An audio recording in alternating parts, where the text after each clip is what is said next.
Details చూస్తే ఎర్రచంద్రం జోలికి వెళితే తాట తీస్తానని ఉప ముఖ్యమంత్రి పవన్ కళ్యాణ్ వార్నింగ్ ఇచ్చారు. 2019 నుంచి 2024 మధ్య కాలంలో భారీగా ఎర్రచంద్రం స్మగ్లింగ్ జరిగిందని అన్నారు. ఎర్రచంద్రంపై ఉప ముఖ్యమంత్రి పవన్ కళ్యాణ్ స్పెషల్ ఫోకస్ పెట్టారు. పట్టుబడ్డ ఎర్రచంద్రం దొంగలే దాదాపు 2.65 లక్షలుంటే తరలిపోయింది ఇంకెంత ఉంటుందో ఆలోచించుకోవాలని పవన్ అంటున్నారు. ఎర్రచంద్రం చెట్లు కొట్టాలంటేనే భయపడే స్టేజ్కు తీసుకొస్తామని పవన్ హెచ్చరించారు. నరికి దొంగలు తీసుకెళ్ళిపోతున్నప్పుడు వీళ్ళని ఆపాలనుకున్నప్పుడు వీళ్ళు లైసెన్స్ ప్లేట్ లేని కార్లు కావచ్చు, లేదంటే అసలు ఇంజిన్లో కూడా చాసిస్ మీద నెంబర్లు చెడిపేసి దొంగతనం చేసిన కార్లు, అది ఒక చాలా క్రమబద్ధీకరణతో జరుగుతుంది, చాలా మెథాడికల్గా జరుగుతుంది.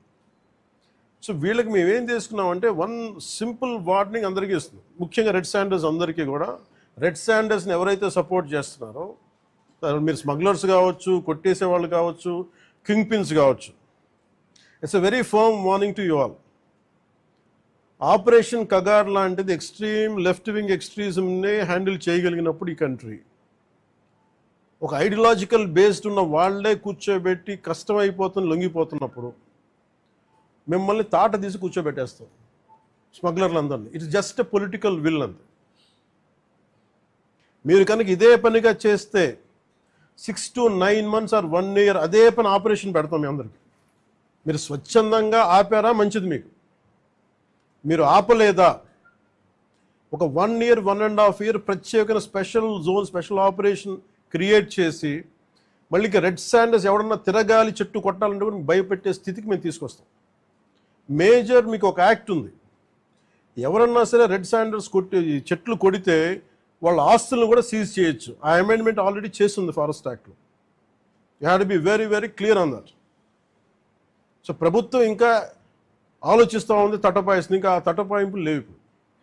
మీకు వెరీ స్టర్న్గా వెరీ ఫర్మ్గా చెప్తున్నాం, రెడ్ శాండర్ స్మగ్లర్స్ అందరికీ కూడా, దాంట్లో పాల్గొనే వాళ్ళు ప్రతి ఒక్కళ్ళకి కూడా it's a matter of time.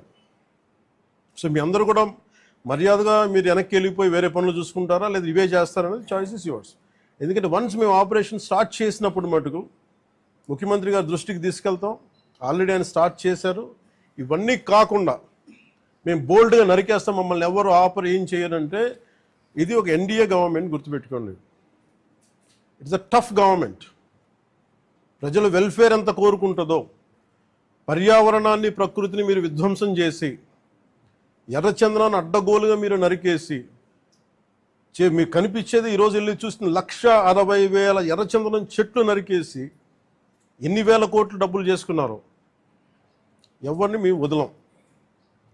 ఇది మేము ఛాలెంజ్గా మీరు తీసుకొని మీరు చేస్తారంటే సంతోషంగా తీసుకోండి. ఆ కాన్సిక్వెన్స్ మీరు ఫేస్ చేద్దరు. కర్ణాటక రాష్ట్రానికి వెళ్ళి మాట్లాడుతున్నప్పుడు అంటే ఎంత అలసత్వంతో ఉన్నాం అని చెప్పడానికి 140 కోట్ల ఎర్రచందనం దొంగలు కర్ణాటక అటవీ శాఖ అధికారులు స్వాధీనం చేసుకున్నారు. దాన్ని వాళ్ళు అమ్మేశారు.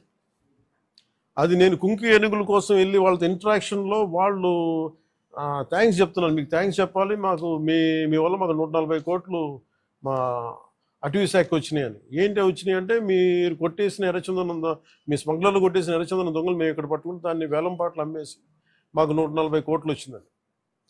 అంటే దీనికి అప్పుడున్న మంత్రులు కానీ ఒక్కళ్ళు కూడా బాధ్యత తీసుకోలేదు ఈరోజు.